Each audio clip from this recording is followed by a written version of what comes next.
అందరికీ నమస్కారం, మీకు నమస్కారం. అంతే. సో ఇప్పుడు నేను ఫస్ట్ ఆఫ్ ఆల్ నన్ను ఇలాగ ఇంటర్వ్యూ అని పిలవంగానే నీకు ఒక విషయం చెప్పాలి. ఒక ట్విస్ట్ ఇస్తా. ఇప్పుడు బేసిక్గా మీది థ్రిల్లర్ కాబట్టి ఒక ట్విస్టులతో ఓపెన్ చేద్దాం. మ్యాటర్ ఏంటంటే నేను అడిగాను అనమాట, ఇంటర్వ్యూ చేయాలి అది ఇది అనగానే, ఇప్పుడు ఏముంటాయి గురువు క్వశ్చన్లు అనగానే there are 2 types of interviews అనమాట.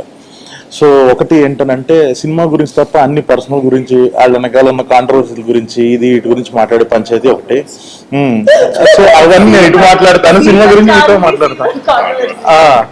సో ఇంకొకటి ఏంటి అని అంటే అచ్చంగా సినిమా గురించే మాట్లాడటం. ఇప్పుడు సినిమా గురించి మాట్లాడాల్సింది వచ్చేటప్పటికి మనకి ఎట్లా ఉంటుందంటే, మీకు ఎలా ఉంది తనతో వర్కింగ్ ఎక్స్పీరియన్స్, నీకు ఎలా ఉంది ఆయనతో వర్కింగ్ ఎక్స్పీరియన్స్, ఈ కథ ఎప్పుడు చెప్పారు, ఏ లొకేషన్లో చెప్పారు, ఏమనిపించింది, ఇవి వస్తాయి క్వశ్చన్లు అని చెప్పి, ఇలా కాదు నేను సినిమా చూసి మాట్లాడతాను అని చెప్పాను. సో నేను సినిమా చూసాను అనమాట ఆల్రెడీ. అది పరిస్థితి. నేను సినిమా చూసా. ఎందుకు ఏ పెద్ద భూత ఏంటి నేను చూడకూడదు ఏంటి సినిమా? ఎందుకు సార్? లేదు చెప్పాలి, అలా చెప్తే బాగుంటది కదా అని. అంతే. ఎవరికి బాగుంటది సార్? నాకు బాగుంటది కదా. చూసాను. నేను ఎప్పటి నుంచి అడుగుతున్నాను, 1 month నుంచి అడుగుతాను, చూస్తానని. ఓకే. నేను ఇంకా ఫైనల్ కాపీ రెడీ అవ్వలేదు అని చెప్తున్నాను. ఓకే. అలా ఏం లేదు, మన ఇంటర్వ్యూ బాగా రావాలని చూపించాను. సరే, ఓకే. మన ఇంటర్వ్యూ మొదలు పెట్టేటైతే మీరు ఎంతైనా ఒకటే ఉన్నాం కదా. సో ఫస్ట్ ఒకటి చెప్పు నాకు. ఫస్ట్ నాకు ఈ పోస్టర్ చూడంగానే ఆడపిల్లనే అయితే ఏంటంట. సో ఇది నీ ఐడియానా డైరెక్టర్ ఐడియానా? ఇప్పుడు నీ ఉద్దేశంతో రాసుకున్నావు ఆడపిల్లనే అయితే ఏంటంట అని. అంటే ఈ వర్డ్స్ డైరెక్టర్ గారిదో లేదో నాకు తెలియదు, కానీ ఐడియా డైరెక్టర్ గారిదే. బట్ ఐ థింక్ దాని తర్వాత నన్ను చూసి, నాతో వర్క్ చేసి, క్యారెక్టర్ది నాది రిలేటబిలిటీ చూసి అది పెట్టారేమో అని నేను అనుకుంటున్నాను. మీరేమన్నారు? 100% స్క్రిప్ట్ లెవెల్లో ఈ డైలాగ్ లేదు. Okay okay. అంటే ట్యాగ్ లైన్ లేదు. ఓకే. బట్ వర్కింగ్ టైంలో క్యారెక్టర్ని ఎలా ప్రజెంట్ చేద్దాం ఆడియన్స్ అన్నప్పుడు ఐ థాట్ సౌమ్య అనే క్యారెక్టర్ని ఇలా సమ్మరైజ్ చేయొచ్చు అని అనిపించింది. యాక్చువల్గా నిజం చెప్పాలంటే సౌమ్య గారు చాందిని కూడా అలా సమ్మరైజ్ చేయొచ్చు. Okay okay. సౌమ్య కన్నా చాందిని ఎలా డిఫైన్? ఆడపిల్లని అయితే ఏంటంటే అన్నది సినిమా మధ్యలో సౌమ్య క్యారెక్టర్ని జనానికి ఎలా ప్రజెంట్ చేద్దాం అనుకున్నప్పుడు can we summarise her in a single line అన్నప్పుడు వచ్చిన ట్యాగ్ లైన్ అనమాట. But I have to say that it's just not Soumya's tag line, it is also Chandini's tag line. ఆడపిల్లనే అయితే ఏంటంట అన్నది it's also her tag line. So అయితే ఇప్పుడు మీరు ఒక్కొక్క క్యారెక్టర్కి ఒక్కొక్క నేను సరిపోనా అని చెప్పేసి వశిష్ఠ క్యారెక్టర్ పోస్టర్ కానీ, అశురెడ్డికి ఒకటి అదేంటిది నా బాడీ సూపర్ డీలక్స్ కదా, నా బాడీ సూపర్ డీలక్స్. సో ఇలా డిఫైన్ చేసుకుంటారు కదా. సో ఇప్పుడు ఫస్ట్ ఒక ఏవం అనే సినిమాని ఫస్ట్ లుక్ పోస్టర్ దగ్గర నుంచి ప్రొజెక్ట్ చేస్తున్న విధంగా దీన్ని డే 1 నుంచి మీరు ఒక ఫీమేల్ ఓరియంటెడ్ సినిమా లాగానే చూసారా? లేదండి, అంటే ఐ డోంట్ నో సందీప్, ఈ ఫీమేల్ ఓరియంటెడ్ థ్రిల్లర్ ఈ వర్డ్స్ తర్వాత వస్తాయి అనుకుంటా. నేను ఫస్ట్ రాసింది కథ.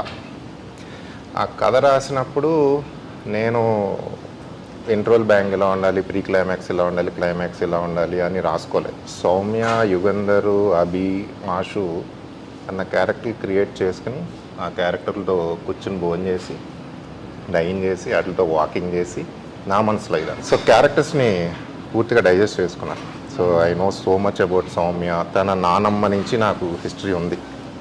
సో నేను కథ రాసినప్పుడు ఆ ఇనీషియల్ ప్రిమైజ్లోకి వెళ్ళిన తర్వాత what would Soumya do, what would Yugandhar do, what would ఆషుడు అన్న క్వశ్చన్ నేను వేసుకుని ఆ క్వశ్చన్ ఆన్సరే నా నెక్స్ట్ సీన్ అవుతా వచ్చిందనమాట. సో అందులో ఆ సీన్లు క్లియర్గా రావాలంటే clear definition of the character చాలా అవసరం. So character is a very diverse complex thing, but you have to condense it to something to a clear motive of the character. So ఒకలా చూస్తే కనుక ఈ ట్యాగ్ లైన్సే కాదు అవి, ఆ క్యారెక్టర్ మోటివ్స్ కూడా అవి. హారిక నా బాడీ సూపర్ డీలక్స్ ఎందుకు అంది అన్నది ఆ క్యారెక్టర్ మోటివ్ అది. అలాగే యుగంధర్ నేను సరిపోనా అన్నది హిజ్ మోటివ్ ఆల్సో. సో అలా వచ్చినాయి. అంటే ఒక రకంగా చెప్పాలంటే అలవోకగా వచ్చినాయి. నేను ముందుగా పోస్టర్ ఇలా డిజైన్ చేద్దాం అనుకుని చేసిన పని కాదు ఇది. దాని తర్వాత మన బ్రీఫ్లోని ఇట్లోని మార్కెటింగ్ టీమ్స్ ఇట్లో ఉన్నప్పుడు వాళ్ళకి ఇది నచ్చి సార్ ఇలా చేద్దాం అని వాళ్ళు టేకప్ చేసి వాళ్ళ ముందు తీసుకెళ్ళి. సో నీకు వచ్చిన ఆ ఫస్ట్ ఒక మన ఇన్స్టింక్ట్ ఒకటి చెప్తుంది కదా, నువ్వు ఇప్పుడు నాకు మన ఇద్దరికి నెరేషన్ అయిన తర్వాత నువ్వు నాకు దాని నుంచి నువ్వే, సో ప్రతి యాక్టర్కి ఆ కథ విన్న తర్వాత దీని నుంచి నా ఎక్స్పెక్టేషన్స్ ఏంటి, దీని తర్వాత నాదేంటి కెరియర్, నేను ఇప్పుడు ఇలాంటి క్యారెక్టర్ చేస్తున్నా, దీని తర్వాత నాకు ఇలా జరిగితే బాగుండు ఇలాంటిది అని చెప్పేసి నువ్వు దీంట్లోంచి ఏం చూసావు ఈ సినిమాలోంచి ఇప్పుడు నువ్వు చేయడానికి? I still remember basically narration అవుతున్న లెట్సే ఒక 60% 70% పాయింట్లోని is when I realise that I want to do this film. ఈ సినిమా చేయాలి అని నాకు ఆ టైంలో అనిపించింది. There are couple of unexpected points. మనం సినిమా ఒకలా వెళ్తుంది అనుకుంటాం. నేను చాలాసార్లు ఏంటంటే స్టోరీ నేను ఎలా వింటానో నీకు కూడా తెలుసు. సో అది ఇన్వాల్వ్ అయితే విజువలైజ్ చేసుకుంటున్నప్పుడు నాది ఒక ముందు నెక్స్ట్ 1-2 సీన్స్ ప్రెడిక్ట్ చేయడం ట్రై చేస్తూ ఉంటాను నేను వింటూ ఉన్నప్పుడు, ఇలా అవుతుంది అలా అవుతుంది అని. చాలాసార్లు చాలా ప్లేసెస్లోని కొన్ని కీ చేంజెస్ అవుతాయి, మనం ఎక్స్పెక్ట్ చేసింది కాకుండా ఇంకో విధంగా వెళ్ళేది. అది అసలు నా మైండ్లో ఉండేదే కాదు. అలాంటి అంటే వాటిని ట్విస్ట్ అనాలో అన్ఎక్స్పెక్టెడ్ రెవల్యూషన్స్ అనాలో ఏమన్నాలో తెలియదు, కానీ అవి అయితే జరిగేవి. అది నాకు చాలా ఇంట్రెస్టింగ్గా అనిపించింది. అండ్ ఈ అమ్మాయి క్యారెక్టర్ ఆర్క్ నాకు నచ్చింది. అంటే ఒక ఈగర్నెస్, అమ్మాయి ఒకరిని ఇన్స్పిరేషన్గా తీసుకుని వచ్చి ఎలా అయినా మార్కులు కొట్టేయాలి, ఎలాగైనా నాలో ఇంత సత్తా ఉంది నేను చూపించుకోవాలి, that eagerness to show her capabilities.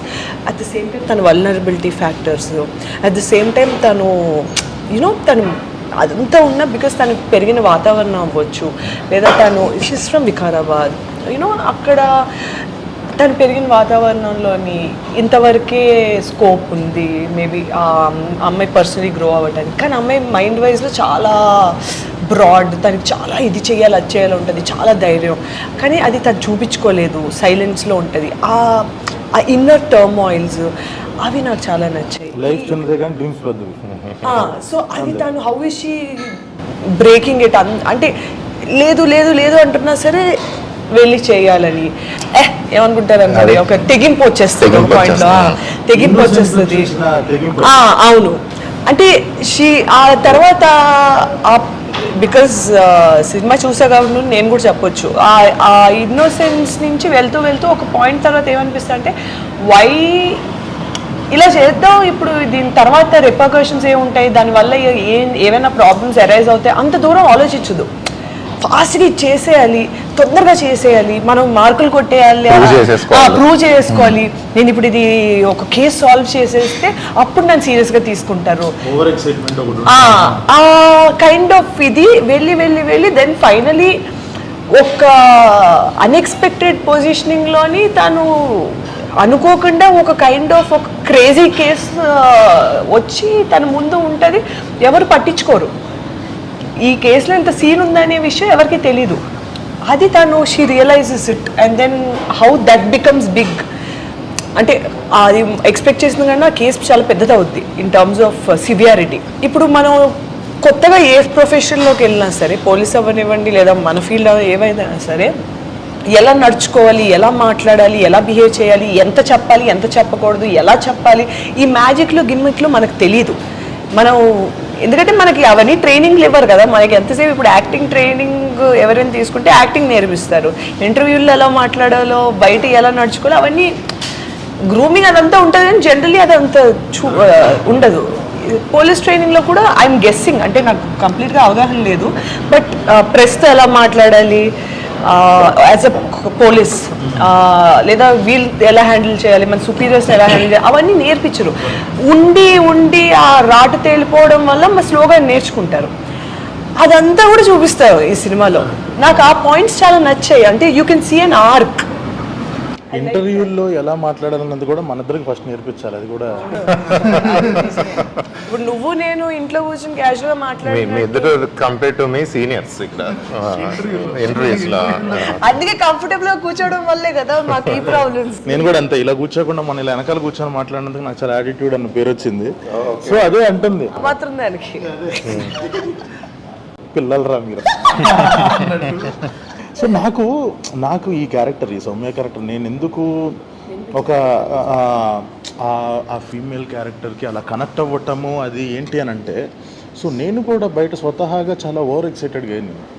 So ఇది బాగా సుహాస్ కానీ ఎస్కేఎన్ గారికి కానీ బాగా నాతో వర్క్ చేసేవాళ్ళకి వీళ్ళందరికీ తెలుసు. ఏంటి అని అంటే ఇలాంటి సిచ్యువేషన్లో ఎలా వస్తుంది అంటే నేను బాగా ఒక క్యారెక్టర్కి ఎంపథైజ్ ఎందుకు చేసుకోగలిగాను అని అంటే మనం ఒక ఒక ఒక కైండ్ ఆఫ్ రూల్ ఒకటి ఉంటుంది. నువ్వు ఇలా వెళ్ళాలి, ఈ టైంలో ఇది చేయాలి, ఈ టైంలో ఇది చేయాలి. నేను ఏదో ప్రూవ్ చేసుకోవాలన్న తపంలో నేను ముందే కొన్నిసార్లు చేసేసినప్పుడు కొన్నిసార్లు ఏమవుతుంది అని అంటే సో ఒకవేళ అది ఫెయిల్ అయింది, మనం వేసిన స్టెప్ ఫెయిల్ అయింది అని అంటే ఆ ఫెయిల్యూర్ నువ్వు ఒక్కడివే అనుభవించాలి. సక్సెస్ అయిందని అనుకో, ఇప్పుడు ఈ అమ్మాయి వెళ్ళింది, సౌమ్య అనే అమ్మాయి వెళ్ళి తను ఒంటరిగా వెళ్ళి ఒకటి ఏదైనా సాధించింది అనుకో, yes we got a clue అని పోలీస్ డిపార్ట్మెంట్ మొత్తం అంటది. వాళ్ళదని అసలు నేను ఎవడాలమన్నాడు అంటారు. ప్లస్ ఇన్హరెంట్గా తనకున్న ఇంకొక ప్రాబ్లం ఏంటి, ఆడపిల్ల అనేసరికి సరే నువ్వు ఉండమ్మా నేను వెళ్తాను, లేదా నువ్వైతే నువ్వు ఇన్ ఫైల్ సెక్షన్స్ చూసుకో, మర్డర్ కేసు నీకెందుకు, ఈ తనకి ఈ అడ్డంకులు ఉన్నాయి కాబట్టి she's more eager to prove herself. So ఆ చూపించుకోవడానికి ఏంటంటే ప్రోటోకాల్స్ వైలేట్ చేసేస్తుంది సౌమ్య. సో వైలేట్ చేసింది తప్ప ఒప్ప, సినిమా ట్యాగ్లైన్ అది కదా, ఏది తప్పు ఏది ఒప్పు. సో ఏవమ్మన్న టైటిల్ కూడా అంతే. అసలు ఏంటిది ఏవమ్మంటే ఏంటి నాకు ఇప్పటికీ అర్థం కాలేదు. ఫస్ట్ ఒకసారి అది చెప్పండి. ఎందుకంటే నేను నా ఆన్సర్ చేయలేకపోతున్నాను సార్. బయటికి వెళ్తే అవునా? So see why is it called ఏవం? So it does happen. ఆయన ఇట్ డస్ హ్యాపెన్ క్యాప్ అయితే పెట్టుకున్నారు. ఓకే, ఇప్పుడు ఏవమ్మంటే ఏంటి అదే. సో ఎందుకు ఏవం పెట్టానో చెప్తాను, దాని తర్వాత మీకు ఒక చిన్న ఇంకొక హింట్ కూడా ఇస్తాను, అది ఇంటికి వెళ్ళి ఆలోచించండి. సో ఏవం అంటే ఇట్ డస్ హ్యాపెన్ అంటే ఇది ఇలా జరిగింది అంటే విచిత్రమైన సిచ్యువేషన్లోకి ఒక విభిన్నమైన మనస్తత్వాలను వ్యక్తులు వచ్చిన మూలంగా ఈ కథ మొదలవుతుంది. సో చాందిని సౌమ్యది ఒక పోరాటం, తను ప్రూవ్ చేసుకోవటం, యుగంధర్ది ఒక మోటివ్, అభికి ఒక పోరాటం, హారికది ఒక పోరాటం ఉంది. సో ఇందులో జరిగిన సంఘటనలన్నీ వీళ్ళ మూలంగా, వీళ్ళ మోటివ్స్ మూలంగా జరుగుతాయి. సో ఇందులో we touch toxic masculinity, we touch patriarchy, we slightly touch feminism, ఇవన్నీ ఉన్నా కూడా but film is not preachy. Film is a clean entertainer, it's a clean thriller. But as a story teller నేను at the end of the film I did not take any side. I did not take your side, I did not take Yugandhar side, I did not take Abhi's side. So that is why I said I want the audience to take that side. Cinema చూసిన తర్వాత this is gonna be an entertainer, it's going to entertain you. Your 2 hours are not gonna be wasted, you will be entertain. But once you are entertain there is something more to think about it. It is up to you to take that side. ఆ side మీరే తీసుకోండి. సౌమ్య హీరోనా, అభి హీరోనా, యుగంధర్ హీరోనా అన్న side మీరు తీసుకోండి. అందుకని ఇట్ డస్ హ్యాపెన్ అని చెప్పి ఏవం అని పెట్టాను. సో నాకు అర్థమైంది ఏంటంటే చూడంగానే ఇది డెఫినెట్గా వాళ్ళ యొక్క సెన్సిబిలిటీస్ ప్రకారం ఒక్కొక్కళ్ళు కనిపిస్తారు. ఎగ్జాక్ట్. ఆడవాళ్ళు చూసినప్పుడు సారీ అండి, we did some focus groups channel. So మీకన్నా కొంతమంది ఆల్రెడీ చూశారు. పార్ట్ ఆఫ్ యూనో మార్కెటింగ్ ఇది. సో ఉమెన్ చూసినప్పుడు ఈ సినిమా కంప్లీట్గా డిఫరెంట్ అవుట్కమ్తో బయటకు వస్తారు. వాళ్ళ emotional state is completely different from again married men చూసినప్పుడు వాళ్ళ ఎమోషనల్ స్టేట్ కంప్లీట్గా డిఫరెంట్ ఉంటుంది. అలాగే యంగ్ పీపుల్ 18 to 25 వాళ్ళు కంప్లీట్గా ఆ ఎమోషనల్ స్టేట్లో వస్తారు. But the bottom line is it's an entertainer, it will entertain you. But the take away from the film అది ఒక్కొక్కరికి ఒక్కొక్కలా ఉంటుంది. ఎందుకంటే అవన్నీ మన లైఫ్లోంచి వచ్చిన క్యారెక్టర్స్ అవన్నీ. మీకు ఒక పోలీస్ క్యారెక్టర్కి ఈ క్యారెక్టర్కి ఎందుకు దీన్ని పెట్టుకోవాలనిపించింది? సౌమ్య ఏంటంటే మన అందరిళ్లలో ఉండే ఆడపిల్ల కాబట్టి కొన్ని చేయొచ్చు కొన్ని చేయకూడదు అనేది ఒక cultural restriction by default impose అయిపోతుంది. As men we don't realise our privilege many times. So it just so happen that she's a police officer. తను డాక్టర్ అయినా అదే ప్రాబ్లము, తన ఐటీ ఇంజనీర్ అయినా అదే ప్రాబ్లము, తన క్యాబ్ డ్రైవర్ అయినా అదే ప్రాబ్లం. ఎసెన్షియలీ ఆ జర్నీ అదే. సో షీఈ్ పేట్రియార్కీతో పోరాటం. అంటే పేట్రియార్కీ అంటే మెన్ చేత బిల్డ్ అయిన సిస్టమ్స్. అది మెన్ ఏమి ఈవిల్గా డిజైన్ చేసి బిల్డ్ చేసినవి కాదు. It just so happen the world was build by them. And సడన్గా ఈక్వాలిటీ అనే కాన్సెప్ట్ వచ్చింది. Now women have a far difficult path. So అది నాకు ఇంట్రెస్ట్ అయింది. సో అందుకనే నాకు కథల్లో అంటారు కదా ట్రంప్ కార్డు, నా ట్రంప్ కార్డు యుగంధర్ నా చేతిలో ఉన్నా కూడా నేను రాస్తా ఉన్నప్పుడు నాకు Soumya perspective, Soumya point of view ఎక్కువ ఇంట్రెస్టింగ్. కమర్షియల్గా ఎలివేట్ చేయడానికి నాకు విలన్ ఉన్నాడు, హీరో ఉన్నాడు, గుడ్ అండ్ బ్యాడ్ ఫైట్ ఉంది. కానీ ఇందులో ఒక మధ్యలో ఒక అబల, ఆర్ మనం అబల అనుకుంటున్న ఒక అబల నేను వేసేస్తే తను ఎలా చూస్తుంది, తను ఎలా రియాక్ట్ అవుతుంది అనేది నాకు ఇంట్రెస్టింగ్ అనిపించింది. సో అలా అనుకోకుండా తను మెయిన్ క్యారెక్టర్ అయింది. So coming back to why Chandini, చాందినికి బై ద వే చాందిని పేరు చెప్పినప్పుడు నాకు reference me movie. So Colour Photo చూసారంటే ఆ రోజు ఇంటికి వెళ్ళి కలర్ ఫోటో చూశాను అనమాట. I loved it by the way, such an amazing attempt, very bold attempt. So Colour Photo చూసిన తర్వాత, కానీ కలర్ ఫోటోలో నాకు నా సౌమ్య కనిపించలా, అది ఇంకొక అమ్మాయి. సో ఈ చాందిని ఏంటి అని యూట్యూబ్లో ఇంటర్వ్యూస్ కొడతా అంటే ఇలాగే ఒక వెరీ ఆర్గానిక్, సింపుల్, రిలాక్స్గా ఉన్న ఇంటర్వ్యూలో తను చెప్తాను ఇలాగ నాకు ఇలా అయింది ఇలా. That's when I saw my Soumya, oh she is the girl అనుకొని. ఆ తర్వాత we met at a coffee shop and కలిసి చెప్తా ఉన్నప్పుడు బై సెకండ్ సీనే నాకు అర్థమైపోయింది. ఎందుకంటే నేను చెప్తా ఉంటే తన ఫేస్లో ఉన్న మైక్రో ఎక్స్ప్రెషన్స్ ఇది ఫైనల్గా I was able to see the film in her face. ఎందుకంటే అప్పటి వరకు నేను రాసుకున్నాను కానీ నా మనసులో యాక్టర్ లేదు కదా. తను చూసినట్టు okay I was able to see the whole thing అన్నమాట. ఇక్కడ I have to tell you something, maybe క్రెడిటో డిస్క్రెడిటో నాకు తెలియదు. సో ఇంటర్వెల్ ముందు ఒక క్రిటికల్ సీన్ ఉంటుంది, ఆ క్యారెక్టర్ ఒక చిన్న ఒక జంప్ వేస్తుంది. నేను ఆ సీన్ లేదు దాని ముందుది. సో అది నేను ఒకలా రాసుకుని నెరేట్ చేస్తా, సడన్గా ఆగి చాందిని అడిగాను, చాందిని ఇప్పుడు సౌమ్య ఏం చేస్తుంది అని అడిగా. Chandini gave a different answer and the thing is I was so convinced with that answer. అప్పుడు నాకు అర్థమైంది ఏంటంటే okay, she understood the character probably better than me. ఇది నాకు తెలియదు, అది చెప్తా, సినిమా రిలీజ్ అయిందో చెప్తాను. రిలీజ్ అయినా ఇంటర్వ్యూ అయ్యాక చెప్పండి నాకు. So there is a critical scene, I took her perspective, then I went with that. So that's the moment. If you ask me, ఈ కమర్షియల్ ఇది అన్ని పక్కన పెడితే how was you convince with Chandini అన్నదంటే that was the moment I was convince. Yes, exactly. అవునా, the one that we discussed. Yeah. అంత చిన్నది అంత ఇంపాక్ట్ఫుల్ గా నాకు అప్పుడు అర్థమైంది. Your able to judge it, you know journey your able to judge అనేది అప్పుడు అర్థమైంది. మేము డైరెక్టర్స్గా ఓకే ఈ సీన్ వర్కౌట్ అయ్యిద్ది, ఓకే మనం ట్రైలర్లో వేసుకోవచ్చు, కమర్షియల్గా వర్కౌట్ అయితే ఒకటి రాసుకుంటాం. సో బట్ ఆ క్యారెక్టర్ని అర్థం చేసుకుంటే డెఫినెట్గా అక్కడ బిహేవియర్ అర్థమైపోతుంది ఆబ్వియస్గా. అదొకటి. ఎందుకనంటే ఈమె నెరేషన్లో ఎట్లా ఉంటానంటే, నేను కూడా అంతే, ఫస్ట్ నెరేషన్ ఇచ్చినప్పుడు ఫస్ట్ సీను వాళ్ళ నాన్న డెడ్ బాడీ దగ్గరికి వెళ్ళి ఒక బిహేవియర్ చేస్తుంది కదా, ఈమె ఫస్ట్ ఏంటంటే కళ్ళు డ్యాన్స్ చేయడం స్టార్ట్ చేస్తాయి. ఆ కథలు వినేంతసేపు ఆ మంచి ఎక్స్ప్రెసివ్ వాయిస్ అలా డ్యాన్స్ చేస్తాండి. ఓకే ఏం ఎక్సైట్ అవుతుంది, నా ఫస్ట్ సీన్కి పడిపోయింది చేసేస్తుంది అన్నట్టు ఫీలింగ్ వచ్చింది. ఎక్కడో కాన్ఫిడెన్స్ తీసేసింది అంటే వన్ సెకండ్ ఏంటి నిజంగా నువ్వే రాసావు మొత్తం అని ఉంటుంది. ఎవడన్నా అడుగుతాడు అలాగా. అదే ఓకే కంటిన్యూ. ఇదేం క్వశ్చన్, దిక్కుమాలిన క్వశ్చన్. అదే.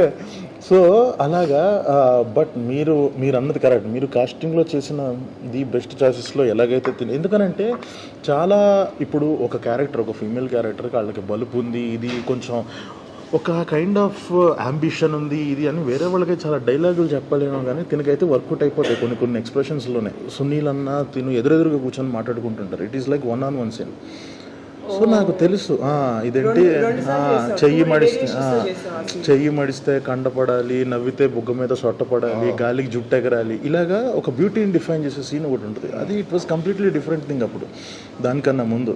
బట్ ఏంటంటే ఆయన కౌంటర్స్కి తినిస్తున్న రియాక్షన్స్కి అర్థమైపోయింది, ఓకే ఆల్రెడీ మండిపోయి ఉంది, క్లియర్గా అర్థమైపోతుంది, ఇంకెందుకు ఈ డైలాగులన్నీ రాయటం అని చెప్పి జస్ట్ ఒక డైలాగ్తో ఉంచా. సో ఇందులో కూడా సో అలాగా తనకి ఒక వర్కౌట్ అయ్యింది కాస్టింగ్ పరంగా. మీకు కూడా చాలా సీన్లలో ఎంత అంబిషియస్గా ఉంది, ఎంత ఓవర్ ఎక్సైటెడ్గా ఉంది, ఎంత ఇన్నోసెన్స్ని కూడా కొన్నిసార్లు ఒక మనిషిని ఎంత హెల్ప్ చేస్తుందని అయింది. బట్ మీరు చేసిన ఇంకో బెస్ట్ డెసిషన్ ఏంటి అని అంటే వశిష్ఠ క్యారెక్టర్, యుగంధర్ అనే క్యారెక్టర్ ఫెంటాస్టిక్ జాబ్. అసలు అది తినేస్తున్నాడు, అసలు కనిపించినప్పుడల్లా అలా స్క్రీన్ మొత్తాన్ని తినేస్తున్నాడు తను అసలు. అంటే తన వాయిస్ కానీ, అంటే తను Kannada actor but still Telugu అంత బాగా డబ్బింగ్. ఎందుకంటే యాక్చువల్ డైలాగులు తెలుగులో రాసిమ్మనేవాడు, తెలుగులోనే చదివి తెలుగులోనే చెప్పేవాడు. సూపర్ అసలు. అంటే ఆ పవర్ కనిపించింది లాస్ట్లో 1-on-1 పడినప్పుడు, ఒక ప్రొటాగనిస్ట్కి ఒక యాంటాగనిస్ట్కి ఇలా పడినప్పుడు ఇద్దరు పోటీ పడుతున్నారు. 1-on-1 కాన్వర్జేషన్లు ఉంటాయి కదా మీ ఇద్దరికి. సో అది ఉన్నప్పుడు మాత్రం చాలా బాగా ఓకే, ఏదో చిన్న వీళ్ళిద్దరు ఏదో యాక్టింగ్ కాంపిటీషన్ పెట్టుకున్నారు, వీళ్ళిద్దరు ఏదో ఒకళ్ళనొకళ్ళు డామినేట్ చేసుకోవడానికి ట్రై చేస్తున్నారు అన్నది చాలా బాగా కరెక్ట్ చాలా బాగా చేశారు ఇద్దరు. ఇంకొకటి నా పర్స్పెక్టివ్లో ఈ సినిమా గురించి వస్తే, ఫస్ట్ నుంచి చూస్తున్నంతసేపు okay okay good good good okay వెళ్తుంది మంచిగానే అవుతుంది, కానీ నాకు ఇంటర్వెల్ చాలా మంచి హై ఇచ్చింది, ఫెంటాస్టిక్ హై అసలు. అంటే నాకు ఓకే నేను దీనికి ప్రిపేర్ అవ్వలే ఓహో అన్న ఫీలింగ్ వచ్చింది. సో నాకు ఇంటర్వెల్ దగ్గర నుంచి నేను చాలా చాలా అంటే ఒక గ్లూ అదేంటి అతుక్కుపోయి కూర్చుంటాము సీట్లు కానీ అంటారు కదా, అలాగా కూర్చొని ఇంకప్పటి నుంచి నాకు సినిమా మీద ఒక పర్స్పెక్టివ్ వచ్చింది. ఓకే మనం ఇక్కడ నుంచి దీనికి ప్రిపేర్ అవ్వాలి సెకండ్ హాఫ్లో అన్న ఫీలింగ్ అయితే వచ్చింది. ఫెంటాస్టిక్ జాబ్ అండి, చాలా బాగా చేశాడు. సో ఇప్పుడు మీరు చెప్పండి, ఇప్పుడు ఎలాగో ఇంకా రిలీజ్కి రెడీ అవుతుంది కాబట్టి ఇది చిన్న సినిమా అనుకుంటున్నారా పెద్ద సినిమా? మీ కైండ్ ఆఫ్ డెఫినేషన్లో ఒక చిన్న సినిమా అంటే ఏంటి? ఆ జానర్ ఒక రంగా డిఫైన్ చేసి పైకి తీసుకొచ్చిన వన్ ఆఫ్ ద యాక్టర్స్లో చాలానే కాదు. He's talking about small film ఏంటి ఇప్పుడు దీని పరిస్థితి. సో నిన్ను చాలా మంది క్వశ్చన్ అడుగుతారు కదా, ఏంటి మీరు అన్ని చిన్న సినిమాలు చేస్తున్నారు, మీకు ఎందుకు పెద్ద సినిమా పడట్లేదు, కమర్షియల్ సినిమాస్ ఎందుకు రావట్లేదు? సో ప్రతి ఒక్కళ్ళకి ఇప్పుడు ఒక్కొక్కళ్ళకి ఒక పర్స్పెక్టివ్ ఉంటుంది, చిన్న సినిమా అంటే ఇది, పెద్ద సినిమా అంటే ఇది. అంటే పచ్చిగా చెప్పాలి అని అంటే జనాలందరి దృష్టిలో చిన్న సినిమా అయినా మనకి at that point of time మన అందరికీ కలర్ఫుల్ ఉన్న చాలా పెద్ద సినిమా, కెరీర్లో డిఫైన్ చేసే సినిమా అది. సో నాకు ఒకటి ఉంటుంది, ఒక స్టేట్మెంట్స్ ఇచ్చినా సరే మనకు తెలుసు మనం ఎంత బిలీవ్ చేసాం ఫ్రమ్ డే వన్ అప్పుడు. Correct, exactly. అంటే మనకు వచ్చిన బడ్జెట్స్ కానీ మనకు వచ్చిన కష్టాలు కానీ అసలు అలాంటి వాటితో మనకు అవుట్పుట్ లిటరలీ మా రిజల్ట్స్ అన్ని చూసి ఇంకా నేషనల్ అవార్డ్తో వచ్చిన తర్వాత అట్లీస్ట్ నాకేమనిపించింది అంటే పడ్డ కష్టం అన్నిటికీ దేవుడు చూసి ఇచ్చినట్టు అనిపించింది నాకైతే. ఎందుకనంటే బేసిక్గా ఆ సినిమా వేరే వాళ్ళు చేస్తే ఇంకొంచెం బడ్జెట్లు అలా పెట్టి చేసేవాళ్ళు. ఎందుకనంటే మనందరం ఒక చిన్న షార్ట్ ఫిల్మ్ యూట్యూబ్లో అందరినీ ఫ్రీగా చూస్తారు, బట్ మేము ఏ రోజు అది ఓటీటీగా అన్నట్టు చేయలే, పెద్ద స్క్రీన్ అన్న ఎక్స్పీరియన్స్ అన్నట్టు అది. కానీ so to Chandini I'm jumping the gun here to answer your question Sandeep. చిన్న సినిమానా పెద్ద సినిమానా ఇదంతా రిలీజ్కి ముందు ఉన్న న్యూస్ అండ్ పర్సెప్షన్. ఒక్కసారి థియేటర్లోకి వెళ్ళి కూర్చున్న తర్వాత, ఒక్కసారి క్యారెక్టర్స్కి మనం హుక్ అయిన తర్వాత ఇట్ డజంట్ మ్యాటర్. ఎస్ టెక్నికాలిటీస్లో డిఫరెన్సెస్ ఉంటాయి, కెమెరా కానీ టెక్నిక్ కానీ ఉంటుంది కానీ, but the most important thing is the story and the characters that you can relate to. అంటే చిన్న సినిమా అంటే ఎసెన్షియలీ ఒక passionate people coming together trying to do it against all the odds. So ఆ passion మీకు కనిపిస్తుంది ఫిలింలో and audience తెలియకుండానే కనెక్ట్ అవుతారు. ఇదంతా మన ముందున్న ఇది బడ్జెట్ ఎంత, ఇది ఎంత అయింది, ఎన్ని గంటలు, ఇవన్నీ అయిపోయిన తర్వాత ఒక్కసారి థియేటర్లోకి వెళ్ళి కూర్చున్న తర్వాత, ఒక్కసారి క్యారెక్టర్స్ మనకు కనెక్ట్ అయిన తర్వాత none of these matters. Run time ఎంత, ఏ కెమెరాతో తీశారు, ఏ లొకేషన్లో తీశారు, అది నా ఒపీనియన్ అది. But of course there are commercial realities.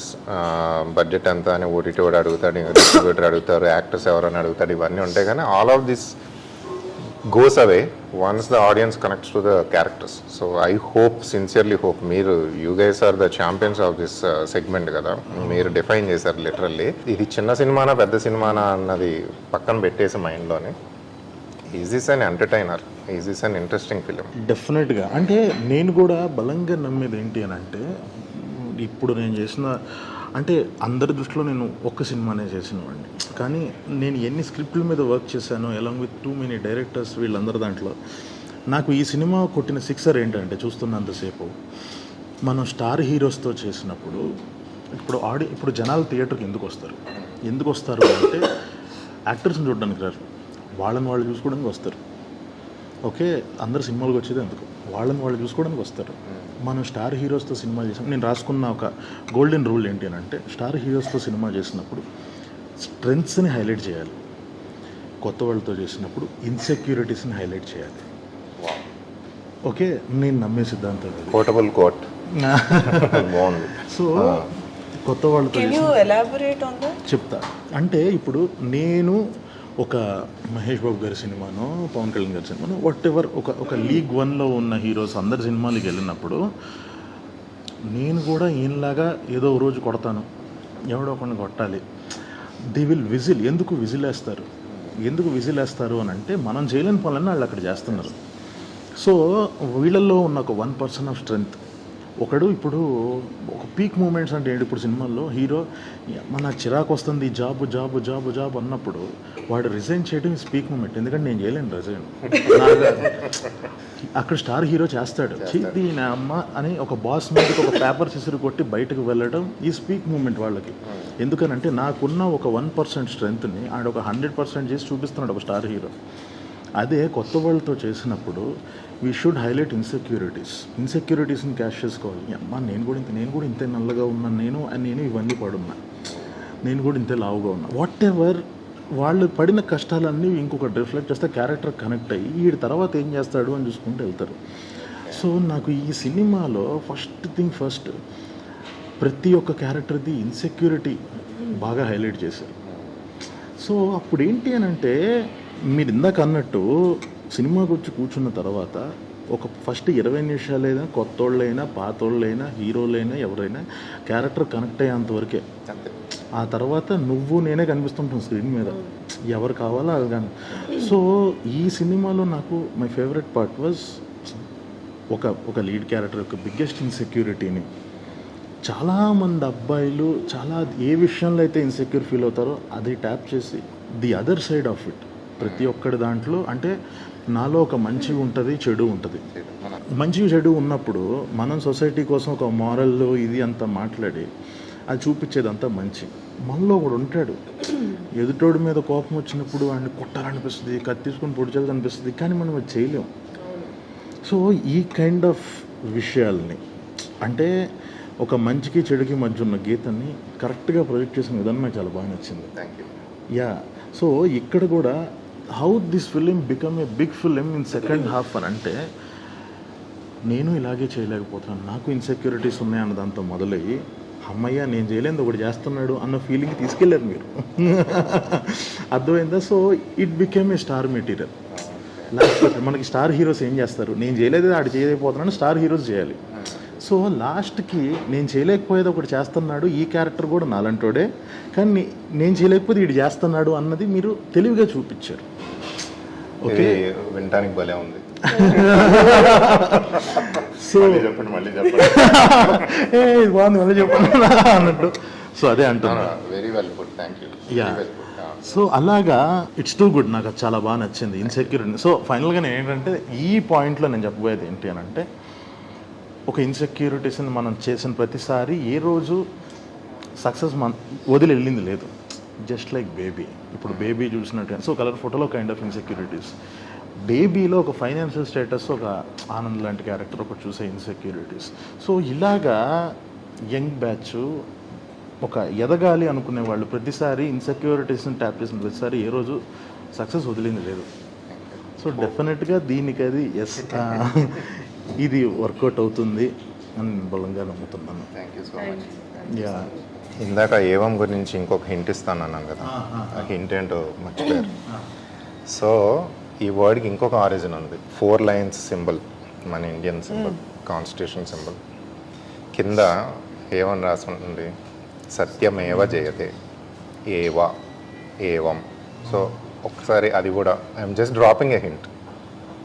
ఆ మీనింగ్ కూడా సినిమా చూసిన తర్వాత ఆ మీనింగ్ కూడా కనెక్ట్ అవుతుంది. అదే ఎందుకు ఈ సాంస్క్రిట్ శ్లోకాలు ఇవన్నీ మీరు వాడాలనుకున్నారు? అలా అనుకోలేదండి, అనుకోలేదు టు బి ఆనెస్ట్. యాక్చువల్గా సెకండ్ హాఫ్లో ఒక థ్రిల్లింగ్ మూమెంట్ ఉంటుంది. సౌమ్య ఇన్వెస్టిగేషన్లో ఒక key moment and it's a true thriller scene, your quintessential thriller scene.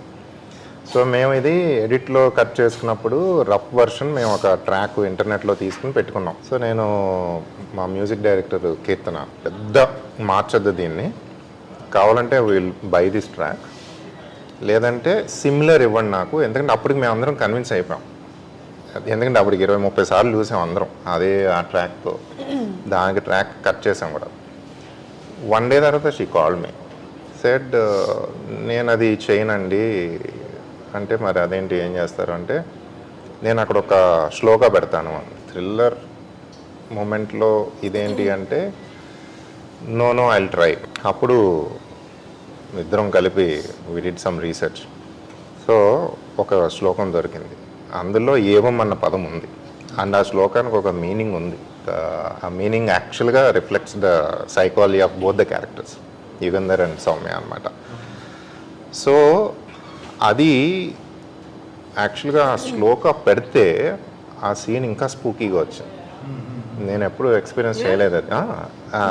అది కంప్లీట్ డిఫరెంట్ ఎక్స్పీరియన్స్ వచ్చింది అన్నమాట. సో దాంతో ఏమైందంటే it became literally the voice of the film towards the climax, it became the voice of the film. So అది అలా అనుకోకుండా వచ్చిందండి. ఇంక when it comes to title చాలా కొట్టుకున్నాం స్టార్టింగ్లో. నాకు I'm not taking any sides, ఇది ఇలా జరిగింది అన్నది అది ఉంది నాకు. ఇంకొక మీనింగ్ ఏంటంటే ఏవం అంటే ఒకటే అంటే ఏంటంటే what women are seeking, what men are seeking is at the end of the day same, both. ఏంటంటే లవ్ అండ్ పీస్. అందరూ పోరాటం, కాకపోతే the way men look for it and the way men express it is so different from the way women look for it and women express it. ఈ కాన్ఫ్లిక్ట్లో నుంచి వచ్చిన characters ఇవన్నీ ఒక రకంగా మీరు గమనిస్తే. So at the end of the day ఇద్దరూ వెతుకుతా ఉన్నది ఒకటే అన్నది ఏమని పెట్టి. యాక్చువల్గా గుర్తుందా లేదో మీకు, మీదిని గంగాది లాస్ట్లో ఒక సీన్ ఉంటుంది, అది సినిమాలో లేదు కానీ, బట్ అది that was the intention of the film అనమాట. అలాగా నేను ఆ వర్డ్స్ వెతుకుతా నాకు ఒక అలవాటు ఏంటంటే ఆ వర్డ్ రూట్స్ వెతుకుతాను. ఆ రూట్లో నాకు ఇది దొరికింది. మనం కొన్నిసార్లు అంతే, మనకు తెలియకుండానే కొన్ని రాసి కొన్ని సడన్గా మ్యాచ్ అవుతాయి, రూట్స్కి మ్యాచ్ అవుతాయి. అంటే మనం కరెక్ట్ డైరెక్షన్లో ఉన్నామని అర్థం, కంగారు పడాల్సిన అవసరం లేదు. యా అంటే ఎక్కడో ఒక హాలీవుడ్ ఫిల్మ్లో ఎవడో ఒక పెద్ద డైరెక్టర్ ఎవరో ఒకళ్ళు చేసిన దాంట్లో సిమిలర్ సీన్ తగిలినప్పుడు నేను బాగా రే మనలాంటిదే అని బాధపడటం కన్నా పర్లేదు, మనం కూడా ఈ స్కేల్లో ఆలోచిస్తున్నాం మనం అన్న అదొకటి తగులుతుంది సరే, అది ఇచ్చే కాన్ఫిడెన్స్ వేరు. మనం ఒక టైటిల్ అనుకున్నాము, తర్వాత దాని ఆరిజిన్ దగ్గరికి వెళ్ళినప్పుడు అరే ముందుది వెనకది కూడా మ్యాచ్ అవుతుంది ఏంటి అసలు ఎప్పుడు అనుకోకుండా. ఎగ్జాక్ట్లీ ఎలాగైతే ఒక కథ ఆ పాత్రలను కోరుకుంటుందో, ఆ పేస్ని కోరుకుంటుందో, అలాగే కొన్నిసార్లు టైటిల్ని కూడా కోరుకుంటుంది. సో ఫైనల్గా నేనైతే చూసిన వాడిగా చెప్తున్నాను, it's a very good film. అంటే చాలా నాకు ఏదో మనం ఒక థ్రిల్లర్ తీస్తున్నామా, మనం ఇలాంటి సినిమా చేసేయాలి అని చెప్పి రాసినట్టు కాకుండా ఒక డైరెక్టర్ యొక్క వాయిస్ కనిపించింది నాకు అందులో, మీ యొక్క థాట్ ప్రాసెస్ కనిపించింది. అది చాలండి, మీరు అసలు కంగారు పడాల్సిన అవసరం లేదు. సో అందరికీ నచ్చుతుంది. అండ్ మీరు అన్నట్టుగానే డిఫరెంట్ పర్స్పెక్టివ్స్, అంటే నువ్వేం అర్థం చేసుకున్నావు ఈ సినిమాని అని అడిగిన తర్వాత నీకు నచ్చిందా నచ్చలేదా అన్నది పక్కన పెడితే, నచ్చకపోవచ్చు ప్రతిదానికి, బట్ ప్రతి ఒక్కడు ఆ సినిమాను ఒక రకంగా డిఫైన్ చేస్తారు కదా, అక్కడ తన సెన్సిబిలిటీస్ ఏంటన్నా చెప్పేసి ఈ సినిమా విషయంలో. సో ఇది ఒక క్యారెక్టర్ స్టడీ లాగా, కేస్ స్టడీ లాగా కూడా వాడుకోవచ్చు. Okay, yeah. సో డెఫినెట్గా ఎగ్జాక్ట్లీ పర్సనాలిటీ డిఫైన్ చేయొచ్చు. That's the best thing about this film. ఇద్దరికి ఆల్ ద వెరీ బెస్ట్. ఇరగది ఏంటి, ఇంకా ప్రమోషన్స్ గట్టి చేయండి అంతే, చేయి ప్రమోషన్స్ గట్టి చేయండి. పాపం ఆవిడ ఒంట్లో బాగోపోయినా అంతే. So thank you so much. So మీరు సినిమా చూస్తానన్నప్పుడు కొంచెం టెన్షన్ ఫీల్ అయ్యాను, కలర్ ఫోటో డైరెక్టరు నా సినిమా చూస్తున్నారు అని. సో సినిమా మీరు చూసిన దాని తర్వాత బాగుంది బాగాలేదు మీరు అన్నట్టుగా ఇట్స్ ఏ సబ్జెక్టివ్ ఒపీనియన్. తర్వాత మన ఇద్దరికి జరిగిన డిస్కషన్ నేను చాలా బాగా చేశాను. అంటే మీరు అడిగిన questions, the sensibility, I really like the sensibility. And ఇంకొకటి you graciously offer to interview us. This is our first interview together. Yeah. And actual మీతో మాట్లాడిన తర్వాత ఇంకా కాన్ఫిడెన్స్ వచ్చింది మాకు. విల్ గో అని. Thank you Thank so you for much. that. All the very best. Thank you. నువ్వు నమ్ముతున్న నిజాలన్నీ నీ చుట్టూ ఉన్న లోకమంతా